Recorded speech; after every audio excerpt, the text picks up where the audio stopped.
माझ्या लेकरा, थांब, जरा वेळ थांब. या जगाच्या धावपळीत तू खूप पुढे निघून गेला आहेस. पण चालता चालता तू स्वतःलाच कुठेतरी हरवून बसला आहेस. आज तू या व्हिडिओवर, या संदेशावर चुकून आलेला नाहीस. तुला काय वाटतं हा केवळ एक योगायोग आहे? नाही. या अथांग विश्वात जिथे झाडाचं एक पानही माझ्या इच्छेशिवाय हलत नाही, तिथे तुझा आणि माझा हा संवाद घडून येणे हा एक पूर्वसंकेत आहे. हा एक दैवी आराखडा आहे. तू खूप दिवसांपासून मनामध्ये एक वादळ घेऊन जगत आहेस. बाहेरून हसणारा तुझा हा चेहरा आणि आतून अश्रू गळणारं तुझं मन, हे जगाला दिसत नसलं तरी मला स्पष्टपणे दिसत आहे. तू रात्रीच्या अंधारात जेव्हा जग झोपलेलं असतं, तेव्हा उशीत तोंड लपवून किती वेळा तरी रडला आहेस. हे या जगाला माहीत नसेल, पण तुझ्या डोळ्यातून पडणारा प्रत्येक अश्रू मी माझ्या हातावर झेलला आहे. स्वामी म्हणतात, "भिवू नकोस, मी तुझ्या पाठीशी आहे." हे केवळ एक वाक्य नाही, हे केवळ पुस्तकात वाचण्याचे शब्द नाहीत. हे या विधात्याचे तुझ्या स्वामींना दिलेले एक अध्यायी वचन आहे. तुझ्या माणसाचे सगळे मार्ग बंद होतात. जेव्हा पदरी फक्त निराशा, अपमान आणि एकाकीपणा येतो, जेव्हा स्वतःची सावलीही साथ सोडते, नेमकी तिथूनच ईश्वराची खरी लीला सुरू होते. आजचा हा संदेश तुझ्या आयुष्यातील सर्वात कठीण प्रसंगातून तुला बाहेर काढण्यासाठीच एका देवदूतासारखा तुझ्यापर्यंत पोहोचला आहे. हा संदेश पूर्ण ऐक, कारण याच तुझ्या प्रत्येकाशी प्रश्नाचे उत्तर, तुझ्या प्रत्येक वेदनेचे उत्तर दडलेले आहे.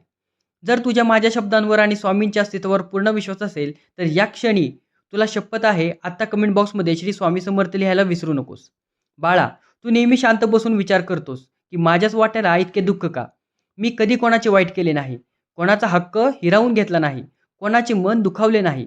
तरीही माझ्याच आयुष्यात अडचणीचे डोंगर का उभे राहते? माझ्याच वाट्याला हा शारीरिक आणि मानसिक ताण, ही पैशांची चणचण, नात्यांमधील हा दुरावा काय येतो? एक गोष्ट आज कान उघडून ऐक. ज्या झाडाला सर्वात जास्त गोडे फळे असतात ना, त्याच झाडावर लोक सर्वात जास्त दगड मारतात. तुझा प्रामाणिकपणा, तुझं साफ मन ही तुझी कमजोरी नाही, तर ती तुझी सर्वात मोठी ताकद आहे. हा जो कठीण काळ तुझ्या आयुष्यात आला आहे ना, तो तुला नष्ट करण्यासाठी आलेला नाही, तर तुझ्या आत लपलेली खरी ताकद, तुझा खरा आत्मसन्मान तुला दाखवून देण्यासाठी आला आहे. जेव्हा सोनाराला सोन्याचा सुंदर दागिना बनवायचा असतो, तेव्हा तो त्या सोन्याला आधी भट्टीत प्रचंड तापवतो. त्यावर हातोड्याचे घाव घालतो. त्या सोन्याला वाटत असेल, की सोनार माझ्यावर अन्याय करतोय, पण तो अन्याय नसतो बाळा. तो सोन्याला शुद्ध आणि मौल्यवान बनवायचे काम सुरू असते. तसेच तुला एका अत्यंत मोठ्या यशासाठी, एका सुंदर भविष्यासाठी तयार करत आहेत स्वामी समर्थ. म्हणूनच सध्या तुझी ही अग्निपरीक्षा चालू आहे.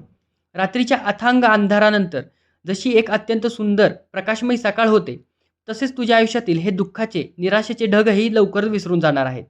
फक्त तुझा संयम, तुझी श्रद्धा डगमगू देऊ नकोस. कठीण काळात जो शांत राहतो, तोच शेवट जिंकतो. तुला सध्या सर्वात जास्त वेदना कशाची होत आहे बाळा? पैशांची? नाही. तुला सर्वात जास्त वेदना या गोष्टीची होत आहे, की तू ज्यांच्यावर स्वतःपेक्षा जास्त विश्वास ठेवलायस ना, ज्यांच्यासाठी स्वतःचे दुःख, स्वतःचा आराम त्यागलायस, त्यांनीच तुझ्या विश्वासाचा गैरफायदा घेतलाय. त्यांनीच तुझ्या पाठीत खंजीर खुपसलाय. तू ज्यांच्या एका हाकेवर धावून गेला आहेस, त्यांच्या सुखासाठी तू दिवस-रात्र एक केले आहेस, त्यांनीच आज तुला तुझी गरज होती तेव्हा तुला परके केले.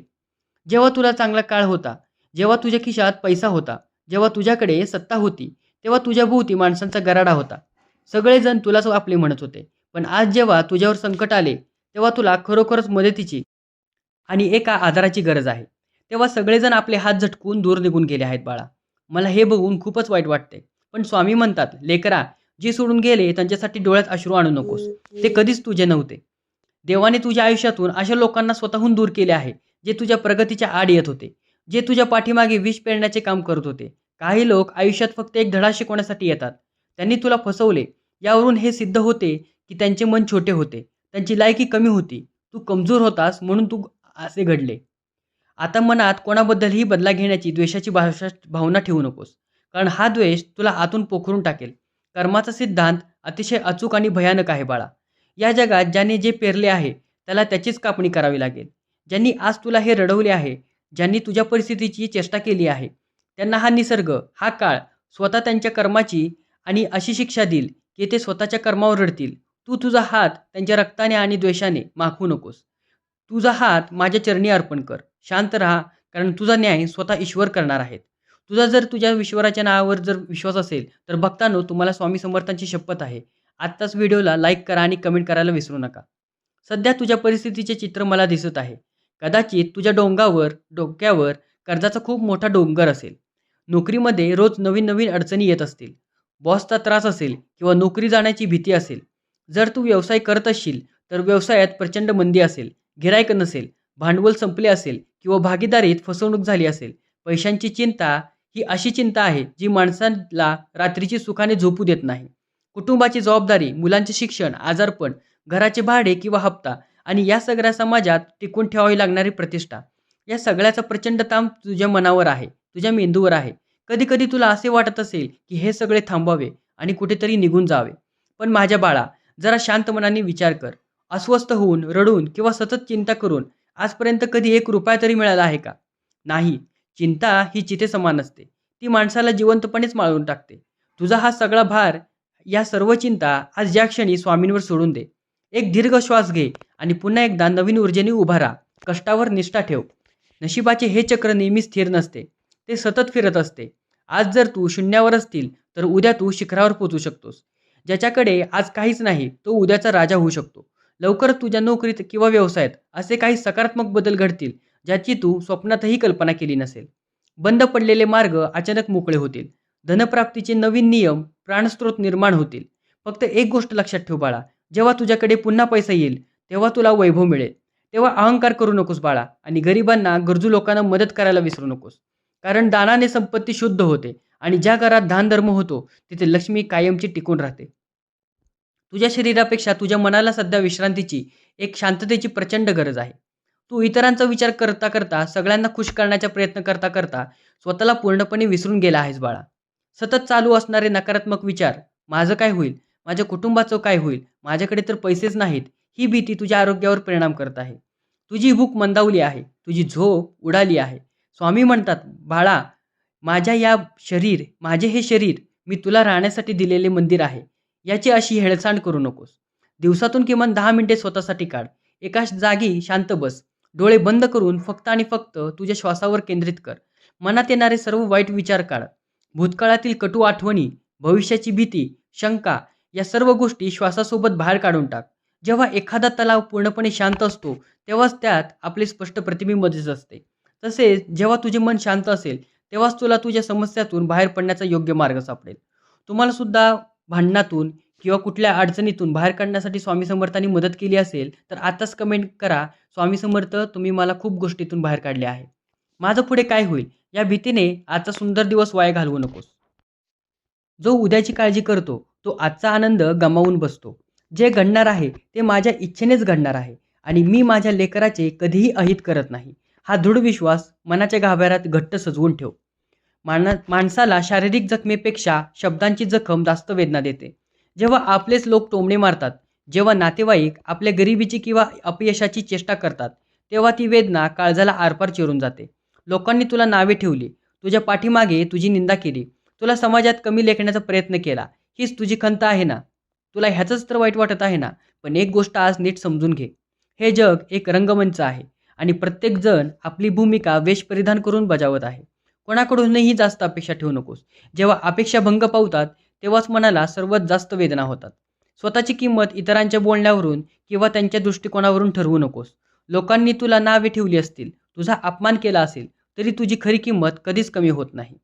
एक मौल्यवान हिरा जर चुकून चिखलात पडला, तर तो चिखल होत नाही, त्याची किंमत कमी होत नाही, तो हिराच राहतो. जेव्हा त्याला चिखलातून काढून स्वच्छ केले जाते, तेव्हा तो पूर्वीसारखा चमकतो.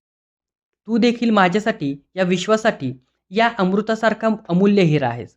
स्वतःवर प्रेम करायला शिक बाळा. स्वतःचा आदर कर, स्वतःला वेळ दे, शांतता राहा.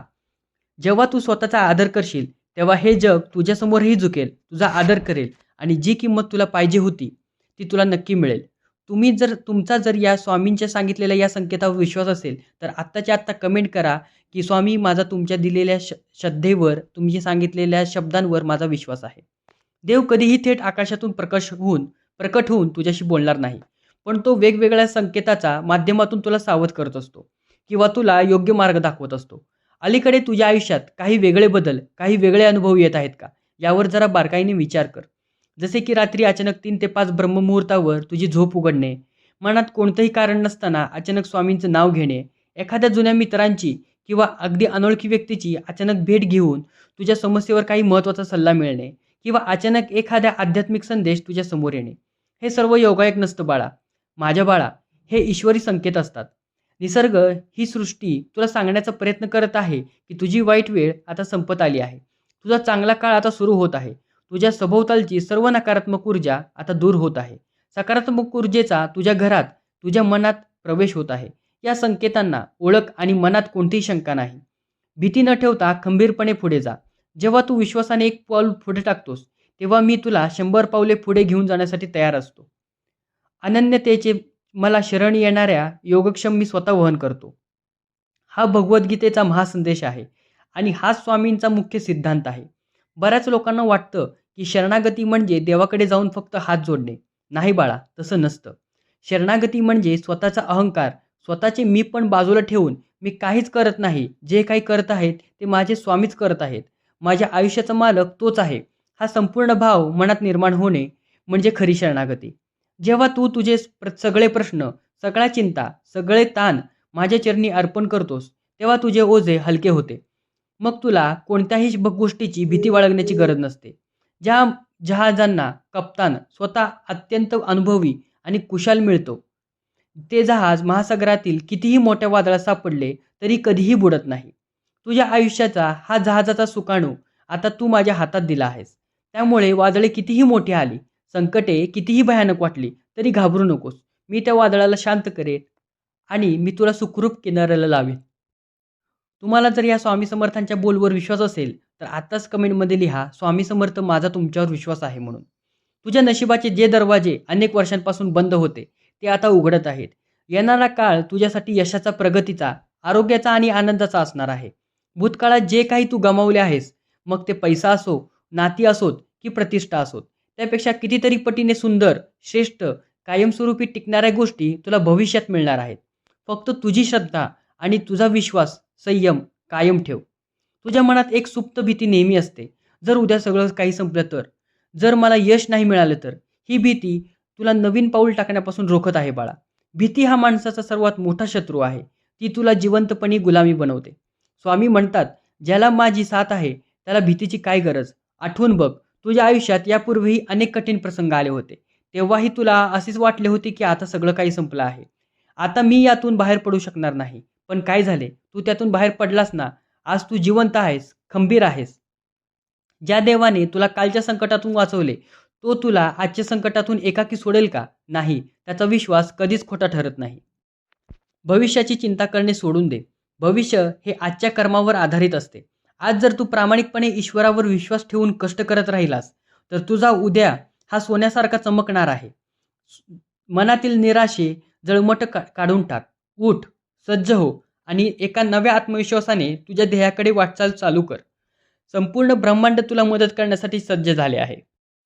कधीकधी तुझ्या घरात विनाकारण कटकटी होतात.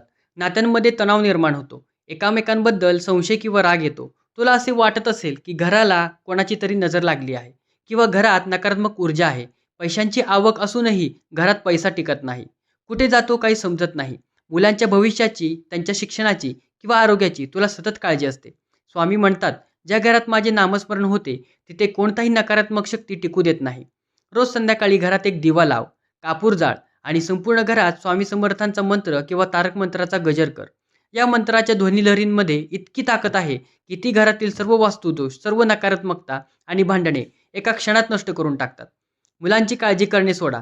त्यांना योग्य संस्कार द्या आणि त्यांचा सांभाळ माझ्यावर सोपवा.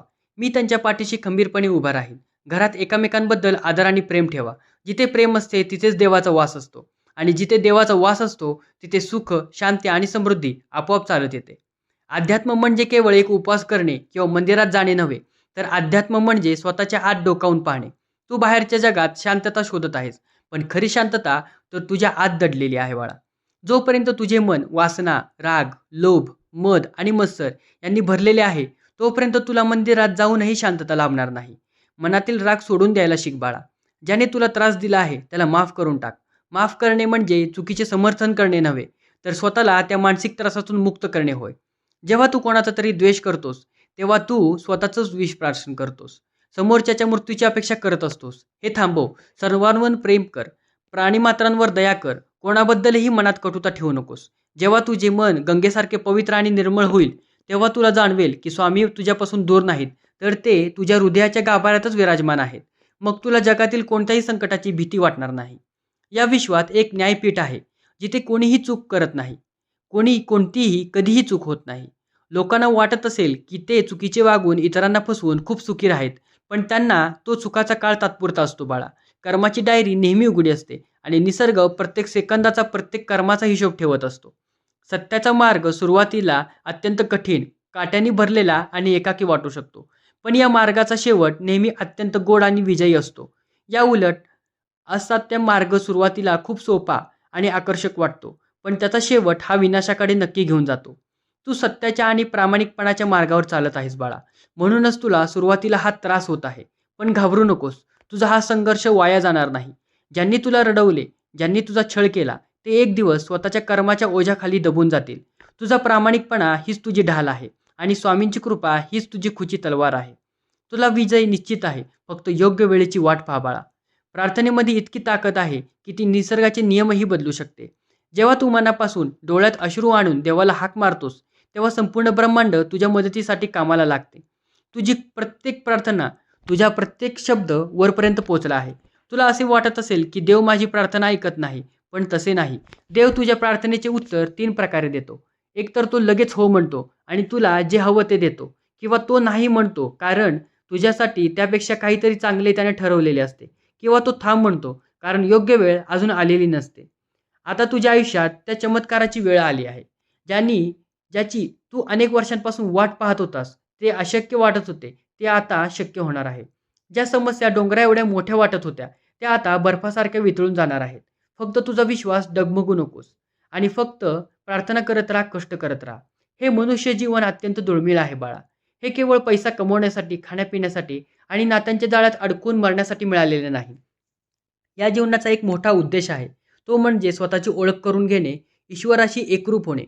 या जगात काहीही कायमस्वरूपी नाही. हा बंगला, ही गाडी, हा पैसा, ही नाती, सगळे काही एका दिवसात इथेच सोडून जावे लागणार आहे.